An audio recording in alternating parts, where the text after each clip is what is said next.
po natin, marijuana. Last time na pag-usapan natin, shabu, di ba? So, Yes. pang klaseng drug itong marijuana? Okay. Psychoactive drug kasi ito that is derived from cannabis plant. So ito galing sa halaman, no? So unlike shabu, chemically made talaga ang shabu, no? So meron siyang dalawang compound, tetrahydrocannabinol and cannabidiol. So yung dalawang yan mag-i-interact kasi sa brain natin, no? And yung endocannabinoid, yan yung nag-cause ng mood, affecting our mood, cognition, and bodily sensation. Parehong ginagamit yung dalawang substance na yan, both for recreational and medicinal purpose. So ang pagkakaiba nito greatly with shabu, ang shabu wala siya talagang medicinal use, talagang lahat bad. Oo. But ang marijuana kasi, or we call it also cannabis, meron siyang medicinal use. Kaya may mga ibang country na nililegalize ang paggamit nito. Yung ibang country naman with prescription, yung medicinal use lang naman, no? Dok, ang paggamit ng marijuana ay 50-50, parang for leisure and for medicinal. Yes. So, Oo. bakit nyo nga po na may mga country na legal ang paggamit nito for medical purposes, ano? Ano-ano nga po bang bansa ito? Sure ako hindi pa kasali dito ang Philippines, Doc, di ba? Parang susulong pa lang. Sa atin pinag-aaralan pa lang. But there are countries that are already using this. Like in Canada, legalized na siya both recreational. So pati recreational and medicinal inallow nila. Sa US, illegal siya sa federal level, but there are many states na nagde-legalize na for its medical or medicinal use lamang. Sa Netherlands, sa mga coffee shops lang sila, no? Okay. Tolerant sila sa mga, pero regulated naman. Sa Israel, ayan, they allow medicinal marijuana, walang recreational. Germany, also, kailangan may prescription. And yan, sa Philippines, remain illegal, no? Both recreational and medicinal use. And yung mga hindi nakakaalam, yung mga kabataan na minsan may mga tanim-tanim sila sa garden nilang ganyan no? Sa probinsya. Oo. Kaya minsan yung mga teenager, nakakatikim niyang mga yan, no? So, we want to let you know na illegal po ito, ha? So, baka hindi nyo alam, mga teenagers. So, illegal po ito sa Philippines, both recreational and medicinal use, and even possession, yung mahulihan kayong meron, and yung pagbebenta niyan, pwede ho kayong makulong. And when it comes to drugs, whether you are a user or a pusher, wala hong bail, wala hong piyansa. Kaya lumayo ho tayo sa mga ganyang substance. No? Dahil nga, Doc, sabi nyo rin kanina na yung shabu, wala talagang medicinal use, diba? So, completely harmful siya. Ibig sabihin, Doc, mas toxic talaga ang shabu compared to marijuana? The answer is yes. No? So, kasi in terms of toxicity and potential for overdose, sa shabu maraming na-overdose kaya maraming dead on arrival sa hospital. Pag nasobrahan yung dosage nila, sobrang bilis ng heartbeat. So, masisira yung puso to the point na hindi na umabot sa ospital. And like the story that nakwento ko sa iyo last time, may isang pasyenteng nagsashabu na gusto niya nang magbago, gusto niya mag-quit. Actually, marami na rin siyang attempt, kaya lang pag nag-withdrawal symptoms na siya, ang hirap daw talaga, hindi niya kaya.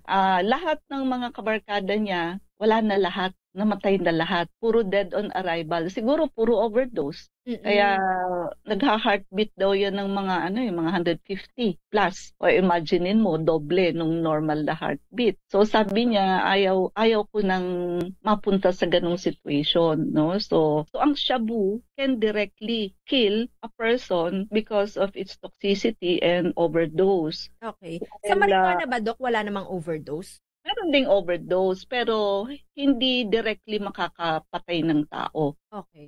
Yung overdosage niya. So, mas medyo safe. But we are not encouraging you to use it recreational, ano? So, some medicinal probably, yes, in the future, pag napag-aralan na ng ating government. Ano-ano yung maaaring maging epekto, Doc, sa ating katawan nitong marijuana? Marami, no? So, kung negative effect, sa cognitive impairment natin, nakaka-impair to ng short-term memory. Yung bang kakapangyari lang, tapos di mo na maalala. No? Oo, ganun. Then, ang naalala nila yung matatagal na. Sa decision-making din, no? Medyo sablay ang decision-making. Kaya, dahil confused sila, Doc. Hindi makapag-isip ng maayos. Oo, minsan magtataka ka, usap-usap, di mo naman alam na nagka-cannabis. So magtataka ka, sablay yung niya, yung opinion niya for a decision making sa isang situation. Yung pala naman nagmamariwana, no?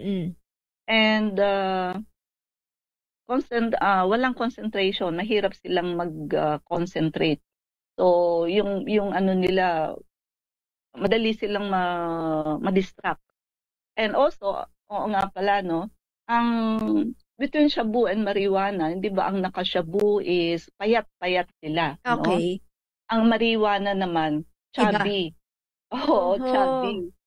Kasi baliktad. Ang shabu ho, nakaka-reduce ng appetite. While ang marijuana ho, nakaka-increase ng appetite. So kung may kakilala kayong tawa ng tawa, medyo elated lagi, tapos laging gutom, chubby-chubby na siya, medyo ho, pagsuspetsahan nyo na baka gumagamit, no? Sa naman, sa... Pero wala namang sa mata, Doc. Para kasing nanlilisik, namumula sa mga gumagamit ng shabu, di ba? Yes, oo. Sa marijuana? Hindi naman matalim ang tingin nito, medyo namumula lang. Okay. Namumula siya. And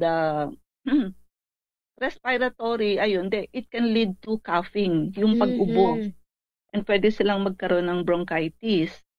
Sa mental health risk, syempre, sa katagalan ng paggamit, nagkakaroon ng anxiety ang pasyente. Yun bang wala pa naman, kinatatakutan mo na, like yung takot kang mamatay.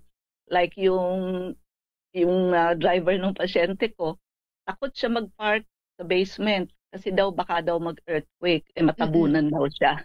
Yung mga ganun, anxiety yun. Wala pa yung stimulus, kinatatakutan mo na. Also, paranoia. Ayun na nga, yung para bang isip mo lahat ng tao, ikaw ang pinag-uusapan. So, kala mo pinagchichismisan ka. Yes. Tsaka isip mo, parang may gustong harm lagi gawin sa'yo ang paligid mo, no? Nakaka-trigger din ng psychosis pagkasira ng ulo, lalo na kung may lahi kayo. Talagang mati-trigger yun, no? But, mas marami pa rin ang nagkakaroon ng psychosis sa shabu. Not much on cannabis. And, syempre, addiction, no? Yan naman talaga. So, sa simula, konting dosage lang, okay ka na, naririnig mo na yung euphoria. Later on, wala nang effect sa'yo yung same dosage. Kaya mayat maya na yung pagka cravings mo, kumbaga. Yes, tumitindi ho yung cravings. Kaya once tumikim kayo niyan, hindi niyo maaalis na talagang sunod-sunod na ang cravings ninyo. Kasi hahanapin po talaga ng katawan ninyo. And actually, hindi lang sa pag-quit. Yung distansya ho ng paggamit nyo, na pag bumagsak na yun sa katawan ninyo, mararamdaman nyo na yung mga withdrawal symptoms. Kaya, magte-take kayo uli. Papawisan ka ng malamig, nanginginig, nasusuka, ayun, ginaw na ginaw ka, pero pinapawisan ka. Yung mga ganun ho, yan ang kaya pag ganun na, kailangan na nilang gumamit uli, no? So, yan din ang nagpapahirap sa pasyente sa pag-quit. Kahit na sabihin natin, gusto na rin nila mag-quit sa isip nila, kaya lang natatalo sila ng kanilang physical, no? Mm-mm. And impact sa yung sa pag heavy use ho kasi, talagang naapektuhan na ho yung brain. Heavy use means, Doc, parang inaraw-araw na yung paggamit o dumami yung dosage, parang ganon? Pareho. Kasi pareho kang mapupunta sa ganun eh. Okay. Dadalas yung gamit mo, at the same time, i-increase yung dosage mo. Kasi wala lang talab sa'yo yung previous dosage mo. Later on, talagang permanently, may nasisirang part ng brain. Like, katulad din sa shabu. No? So, kaya minsan, kahit naka-quit na sila, medyo sablay na pag kinausap mo. Hindi na masyadong mental.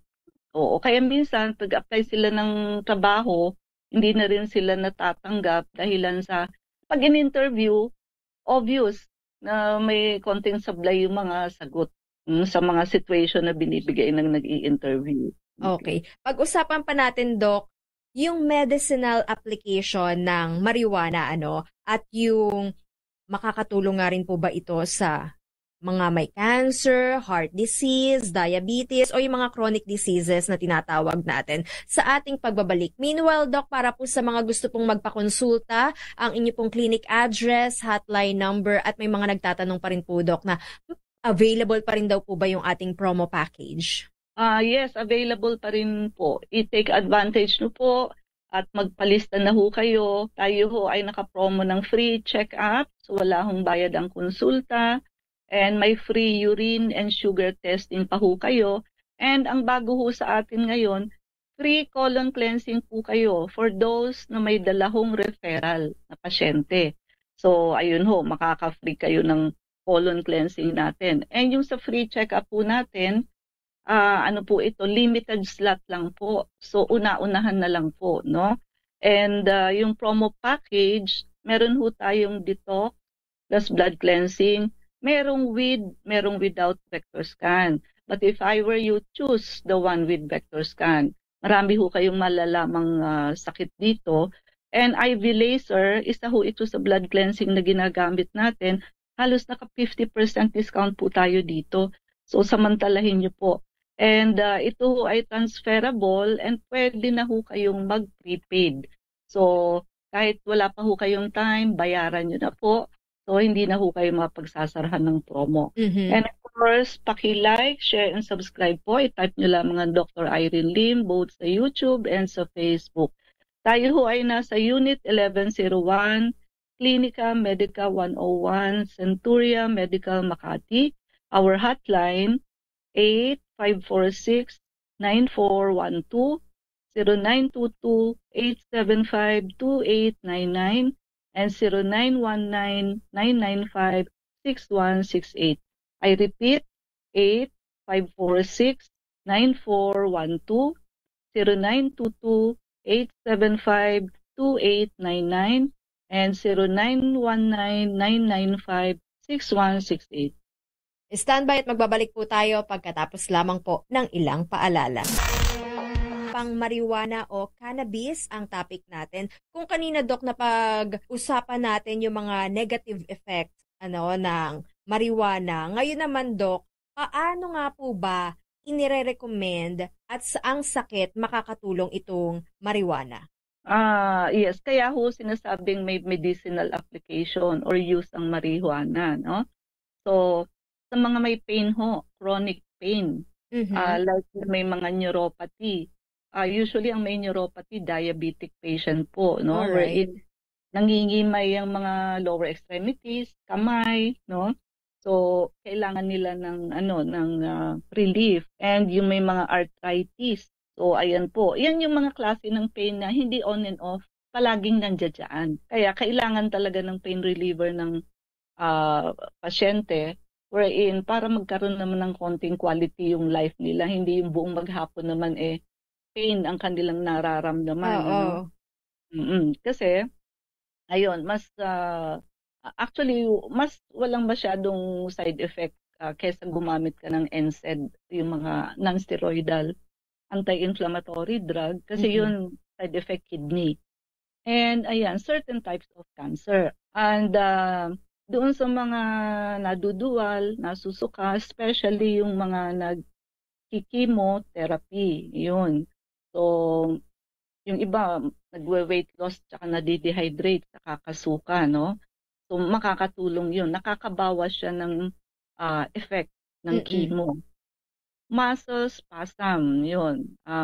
Katulad ng mga taong may multiple sclerosis, kaya ho nagma-muscle spasm ang may multiple sclerosis kasi yung kanilang, yung balot ng kanilang nerves, sira yun sa kaso ng may multiple sclerosis. Yung, imagine niyo ho yung wire ng kuryente. Yung loob, yun yung pinaka-nerve natin. May balot ho yun, di ba, na parang leather. Yun ang sira sa may multiple sclerosis. Kaya yung iba mo, naka-expose yung iba mong nerves. Kaya in pain ho yan at nagkukos siya ng muscle spasm. Na-alleviate ho yan by using cannabis, no? And sa mga taong may family history ng, or kung kayo mismo may epilepsy, so napapawasan ho yung seizure, yung pangungubulsyon. Kaya talagang may medicinal use din talaga. And ayan, siyempre ho,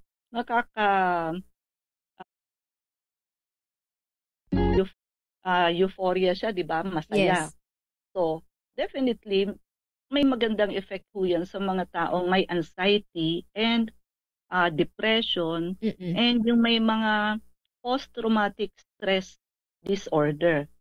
So, yung mga pagkabata nila, may iba-iba ho silang stressor. Ayan, nakaka-relieve ho yan ng mga ganong symptoms. Ginagamit rin ba to, Dok, sa mga, yung athlete, di ba, may mga injury silang na-encounter dahil nga po sa sports nila. Pwede rin ba to, Dok, na parang pain reliever, ganun, or para sa mga pilay nila? Pwede rin, but yung mga ganun naman kasi, kahit gamitan mo lang yan ng simpleng paracetamol, no, na injectable, pwede na. Siguro pag yung medyo severe, yung ano nila, yung sprain nila or injury nila, no? Okay. So, yung sa cancer, ginagamit din nila to sa pain kasi lalo na yung may mga bone cancer. Ang bone cancer po, isa yan sa pinakamasakit na mararamdaman ng tao na pain, no? Kaya nga umaabot po ang pasyente sa paggamit ng morphine. So, bago ka gumamit ng morphine, which is mas mataas na yun kaysa sa cannabis, no? Pwede hong cannabis muna kaysa mag-morphine, no? Ang morphine kasi, ayun, hindi lang S2 license ang ginagamit ng doktor. S3 ho license kasi very prone ho yan sa addiction talaga, no? And, of course, ito ho, yung mga pasyenteng namamayat. Siyempre, pag may cancer, may weight loss. Yes. Kasi walang ganang kumain yan. Ayan ho, appetite stimulant ho kasi ang cannabis, no? So, matutulungan ho ang pasyenteng makakain. Dahil, lalo na sa may cancer, kailangan nila yung nutrition to fight, no? And, of course, nasabi na natin yung iba tulad ng anxiety and depression. And nare-reduce ho yung effect ng chemo and also radiation therapy. So yan ho ang mga ginagamitan na kailangan. Pero pinaka number 1 talaga ang pain. Alright. Pero ano nga po ba yung form ng marijuana, Doc, na pwede ba yung oral lang or pwedeng yung pinapahid, parang ointment form, ganon? Actually, sa US, nagpabili ako dun sa kaibigan. Legal na binibentang cannabis oil siya. Oil? No? So, oil siya, tincture of oil. Pag pinahid mo siya kasi, pagod na pagod ka. Yes. So, ano yung part na pinagpahidan mo? Parang relax na relax ang pakiramdam. Oo, okay. Ganun. Parang minty ethanol, ganun, Doc? Ay, ethanol. Hindi siya minty. Siya? Talagang oil. Oil talaga. Meron din niya na pang face. Meron din siyang pang body. Pagka nilagay mo kasi siya, na-absorb agad Tapos, magaling siya mag-ano ng wrinkles. Magaling po siya magtanggal ng wrinkles. But yung Talaga? mga, ano ba, kulubot na, may edad na Yes. dito sa arms. Lagyan mo. Tapos Papahid mo lang. oo, lagyan mo sa kabila. Yung sa kabila, mas ano siya, mas may wrinkles kaysa dito sa kabila. Parang So, nakaka-lift ng skin, Doc. Nakakaiwas ng sagginess. yes. Kasi absorb siya agad pagka nilagay mo siya. Tapos Oo. may relaxing effect siya. Yung mga Mm. gumagamit niyan, ayun, yung mga may anxiety din, Mm-mm. gusto nilang ma-relax ng kaunti. So, total ano lang naman yan, topical. So, ayun, nakaka-relax naman kahit sa ano mo lang ilagay. Kahit sa kamay, sa braso Oo. lang. Yun, may mga ganyang binibenta. But dito, siyempre sa atin, wala, no? Yes. And pwede ho yang in the form of oil, pwede ho yang tincture, pwede rin hong gawing edible, kinakain. Mm-hmm. And kadalasan ito yung smoking dried flower. Kadalasan ho yung mga sa probinsya nga ho. Nilalanghap. Yes. Pinsan tinutupi nila, ipapasok nila sa tobacco or sigarilyo. Ayun, parang sinisigaret ano nila ang dating, no? Mm-hmm. So, sa edible, Doc, parang nga, nguya-nguyain mo siya, ganon. Dahon pa rin siya. Ganun. Yes, probably ganon. So, marami hong form, no? But syempre, iba na yung form pagka yung mga may prescription, no? Mm-hmm. Katulad nga nung oil. O, maganda ho, no? Kumbaga, kung wag mo aabusuhin yung medicinal use, malaki yung sana ang maitutulong sa tao. Kaya lang, siyempre, nagdadalawang loob yung ating government because Yes. ang daming drug mapagsamantala, mapang-abuso, di ba? dito sa Pilipinas. Kaya, siyempre, tatakot din silang pag nilegalize eh. Mm-mm. Minsan nakakalusot pa rin eh, kahit sabihin mong kailangan may prescription. Totoo. Nakakahingi ng prescription ho, nakakalusot eh. Kaya, may danger pa rin talagang maabuso ho. No? Sana wag ganun para i-allow ng government yung medicinal use niya. Kaysa gumamit ng morphine, mas mababang klase ho ng drugs ang cannabis kaysa sa morphine. So better sana.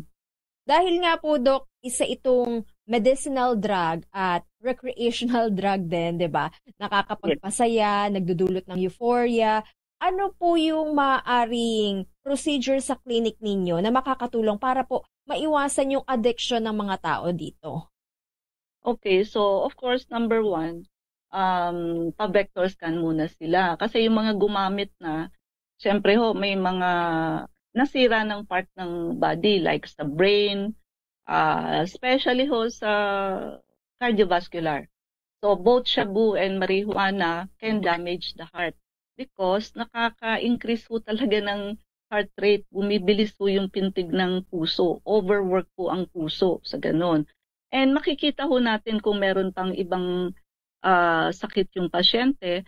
But pagkatapos po noon, kailangan nilang mag-undergo ng detoxification and blood cleansing program. Kasi nga, yung mga chemicals na nakuha mo galing doon sa cannabis, nandyan pa ho yan sa katawan ninyo. And most probably liver and kidney, dahilan sa yan ho ang filtering machine ng ating katawan. So, hanggat may substance ho kayo ng marijuana sa katawan, makaka-experience pa rin ho kayo ng withdrawal symptoms. Then, yung blood cleansing natin, makakalinis ho ng blood ninyo and yung mga cells ninyo and different tissues, ayun, matatanggal niya ho yun. Mahuhugasan niya kasi yung body natin. So, ang punto ho dito, marami naman hong nag-drugs ang gusto naman talagang mag-quit at magbago. Ang nakakapigil sa kanila ho, yung pagkaka-experience nila ng withdrawal symptoms, nasusuka, nanginginig, nanlalamig, pero ang pinagpapawisan ng profuse sweating. So, pag naramdaman na ho nila yon, na-tempt na naman sila, gagamit na lang uli kesa maramdaman nila yung ganun. Pag nag-detox and blood cleansing ho kayo sa clinic, hindi nyo ho mararamdaman ang withdrawal symptoms.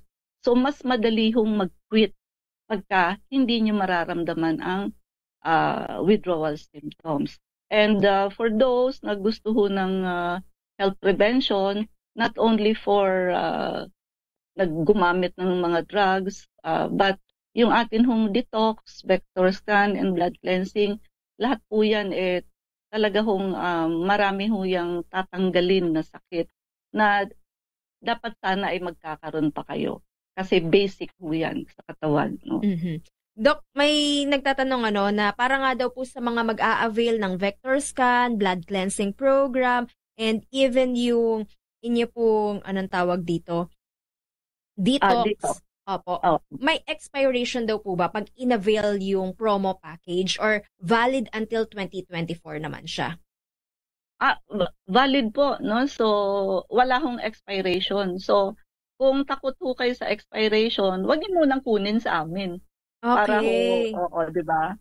So, para ang madi-dispose sa inyo, yung like detox, yung bago. No? So, pero pwede nyo na hong bayaran. Kung hindi pa gagamitin, nasa amin lang ho. Pag gagamitin nyo na, tsaka namin ibibigay sa inyo. No? So, at saka transferable ho siya, hindi lamang prepaid. No? So, again, we would like to invite everybody for free check-up. Wala akong bayad ang konsulta. And magdala ho kayo ng inyong referral. May free colon cleansing po tayo and free urine and sugar testing. Yung promo package ho natin sa detox, blood cleansing, vector scan, napakalaki ho ng madi-discount ninyo. I-inquire nyo po. And baka ho kasi hanggang 2023 na lang itong promo natin. Kumbaga hanggang Pasko kasi nakakahiyang magsara ng magpapasko. No? Kaya gusto natin salubungin ng 2024 na lahat po tayo ay healthy. And yung IV laser natin, naka-almost 50% discount po. Magpalista na ho kayo, limited lamang po ang ating slot. So, una-unahan na lamang po.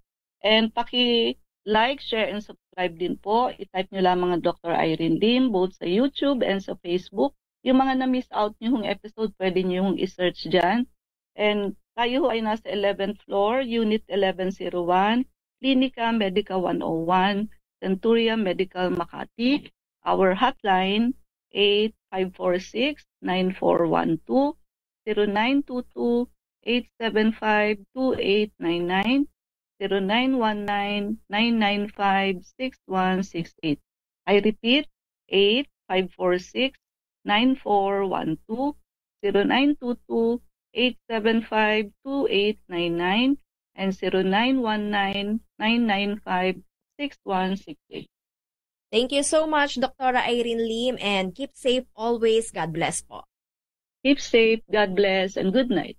Maraming salamat rin po, Luzon, Visayas at Mindanao. Yan po ang naging kabuuan ng ating discussion about marijuana. May positive and negative effect nga po ito, kaya wag po nating abusuhin. Then, isang guni po natin sa ating mga pinagkakatiwalaang espesyalista. Inyo rin pong nakasama, Ella ni Bensal, para sa tuloy-tuloy na pagbabalita, tuloy-tuloy na serbisyo, sama-sama tayo, Pilipinas.